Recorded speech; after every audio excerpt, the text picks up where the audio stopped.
Oh, what's that I feel? Another visitor fallen onto my web. Oh, lucky me. You humans, so foolish and naive. You keep repeating the same mistakes so many others before you have.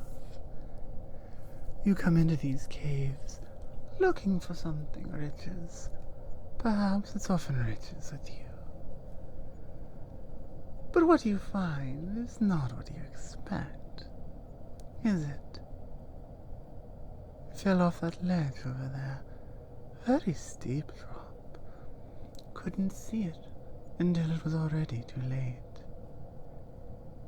And you fell directly into the center of my web. I could not ask for a better delivery method for my food. I do wonder why you keep doing this.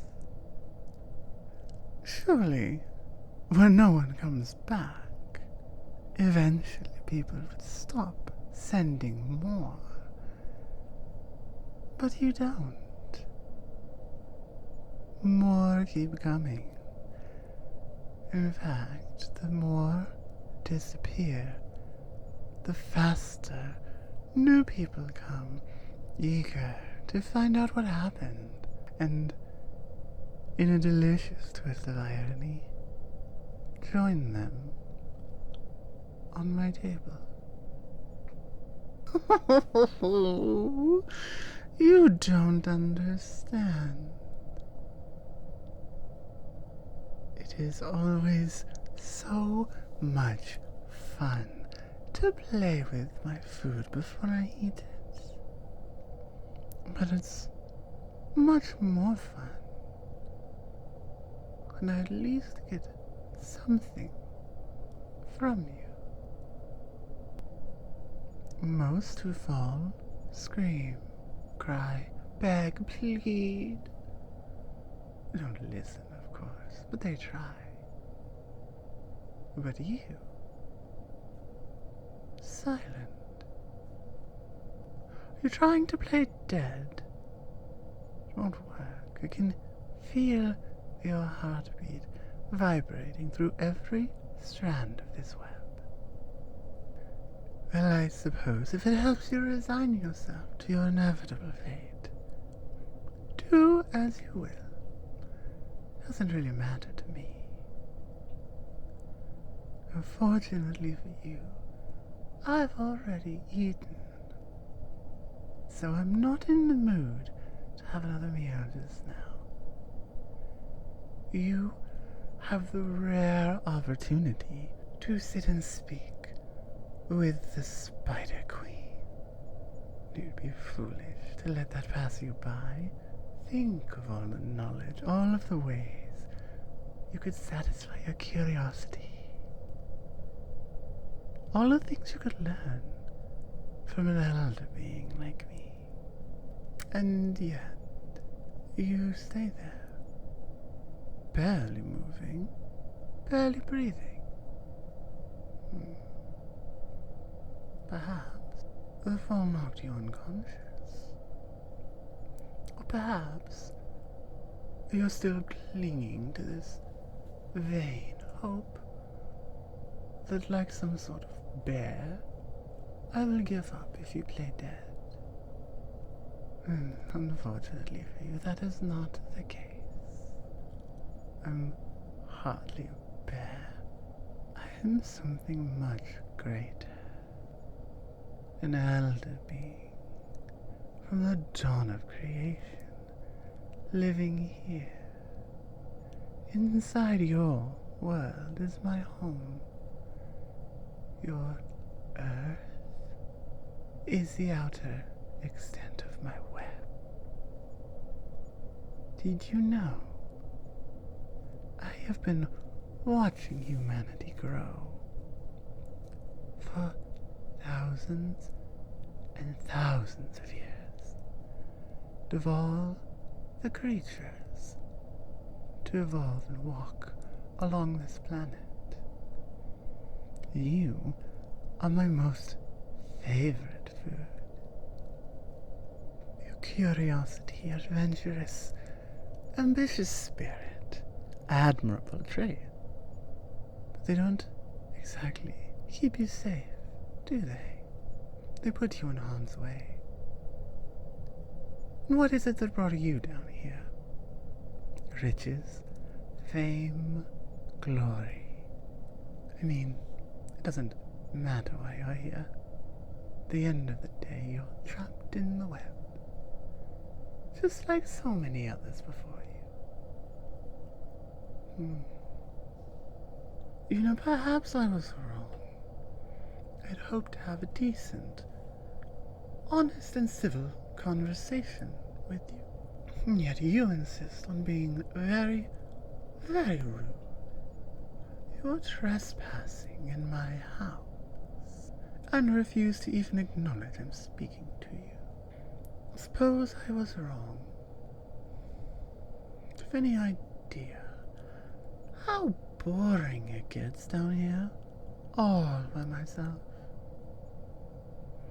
I watch you all running around up there, doing who knows what, all day, all night, hell in some parts of the world.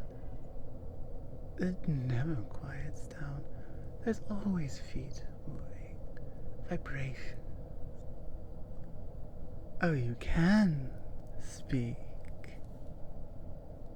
The threat of becoming my meal scare you into silence. If you're not going to answer me, then I don't see much reason in keeping you around. You misunderstand. Just because I'm not hungry now does not mean I cannot prepare my next meal for later. Do you know how spiders feed? It's quite interesting, though I say that as the spider. From your position, I imagine it's quite gruesome. Since you've indulged my monologue for more than long enough, not like you have any choice, nonetheless, you have. So I'll tell you exactly. Spiders are known to drink the insides of their prey, to suck all of the bodily fluids out of you, every last drop. It just so happens there's more than one type of bodily fluid. Now don't play games with me, you know damn well what I mean. The role of a spider is to prevent overpopulation. Precisely. My web spans the entire world, and I can keep tabs on everything at all times. Well, seeing as you've now overcome the shock of talking to a being like me, perhaps we can make some sort of deal. Well, that's entirely your own choice. You can turn down everything I have to say. Or you could give me a chance. Hear me out, and maybe, just maybe, I find a reason to release you. Maybe I have, maybe I haven't. I don't see how that matters. I'm offering you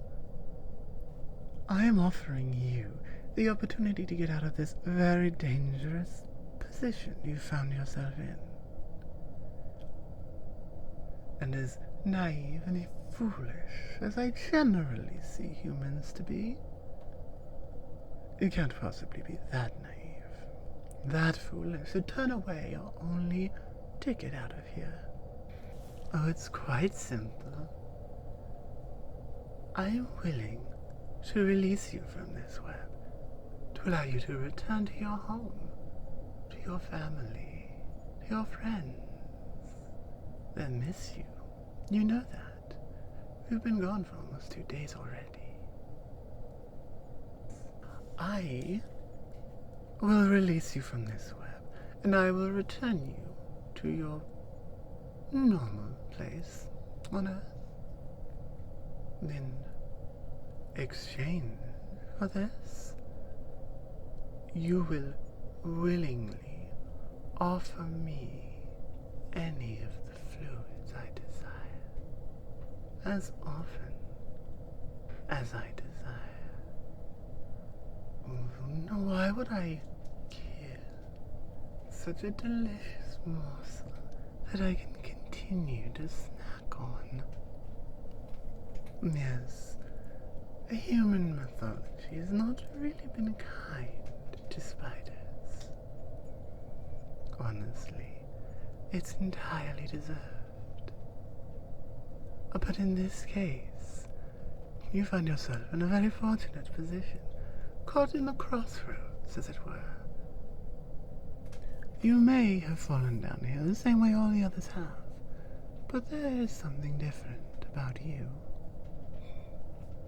I asked you what you were doing here. Doesn't mean I didn't already know the answer. You lost someone here. Not that long ago. They ventured into the caves and never came back. And you, brave little ant you are, came running in to save them. Well, I'll answer the question you refuse to ask. Of course, I know what happened. Perhaps we leave that to your imagination. That's why I have a feeling you'll accept my offer. I really do think you should. I did mention that spiders suck the fluids out of their victims. I won't take everything. Not yet. Hello, everyone. Star here. Thank you so much for listening to my audio. Or watching it, whichever one it is. So I have not yet, I have now, but until now, I had not yet done a spider kind of character. And it's one that I've wanted to do. Although I will confess I've avoided it because my best friend has sort of a phobia for these types of things. Not sort of, like it's straight up. Xena does not handle creepy crawlies very well, especially the 8-legged variety. I did not want to publish a thumbnail and squeak her out and stuff. But at the same time, I know if I told her that, she'd say just go ahead and do it anyway. So, I don't know. I did draw quite a bit of inspiration from Lolth for this. Anyone who doesn't know, she's not just some big giant spider lady. She's literally like a fucking god. So, pulling from that, but also the sort of Cthulhu-style elder gods. I don't know. I feel like we're gonna need a name for this character because I have this idea, potentially, we'll see how this video does, but I have this idea, sort of a blending of Cthulhu, like I mentioned, of Lolth, and of Mephala from Elder Scrolls lore. And essentially, if there is a part 2, the listener is going to return home and go about their day-to-day life, constantly hearing the whispering of the one who watches, the one who waits. I'm thinking almost like Venom style from the movie. Like there's just this second voice going on all the time, just commenting on what's going on. But I don't know. It sounds fun. I'm not sure how it would work in practice. We'll see. Might not even do it. Up in the air. We'll decide later. But that was the idea behind this and where my brain's at the moment. And looking at the timestamp, this is a bit of a lengthy outro again. Oops. So, for anyone who listened this far into the whole thing, thank you very much. I appreciate it more than you know. I will see you next time. Bye. Mwah.